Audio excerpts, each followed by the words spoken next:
Hello, my name is Sean Ali. I'm a mentor at Young England Australia and I'm also a co-founder, and I work at the Department of Education and I'm first year computer engineer. Today we'll be talking a little bit about strings, and before we talk a little bit about strings, it's important to denote what a string is and what a character array is. A character array is a normal array, which you've learned about arrays recently. So character array such as var, that's going to be size of, let's say, 3, that's going to equal to your 3 array items, let's say A, B, C, right? Now, what a string has that normal character array doesn't is something called the null terminator. This null terminator here will always act as the flag to the program to indicate that our string ends here.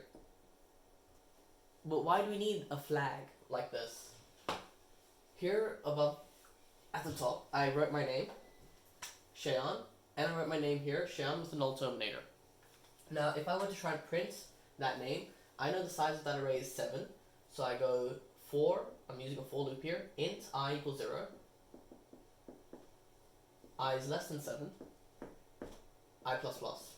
And then what this will do, I'll just print every character, right?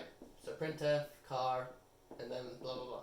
So then this will print the characters one by one. So it'll go I0, so how do we access each value? We always write name, and then I, so this will start from 0, so the 0th value always indexed from 0, remember that, will be S, I1, when I is equal to 1, name of 1 is going to be H, we keep going, once we get to this, our next I value will be 7, and 7 isn't less than 7, so the loop breaks, we print Shayan. That's my name. And then we have the issue, that is, what if someone's name is shorter than mine? What about David?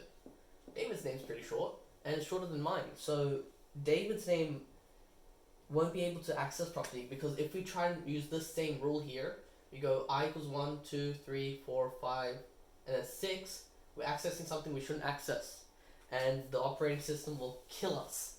So because of that, what we need to do is that we need something a lot more flexible than just I is less than 7, and that's where the null terminator comes in. If I were to rewrite this loop and use the same property of our string, that is, at the end of every string we'll have a null terminator, then what you end up seeing is that I can create a new condition where I say name of I.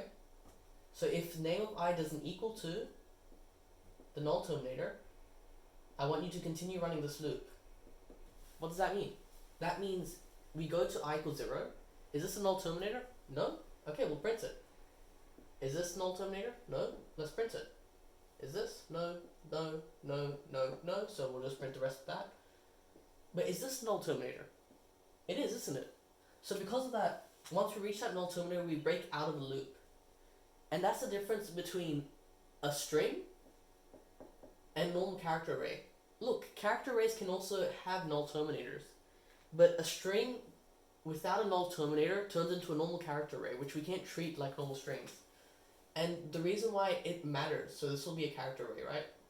The reason why it matters is because programs such as fputs, so these commands, fgets, and then printf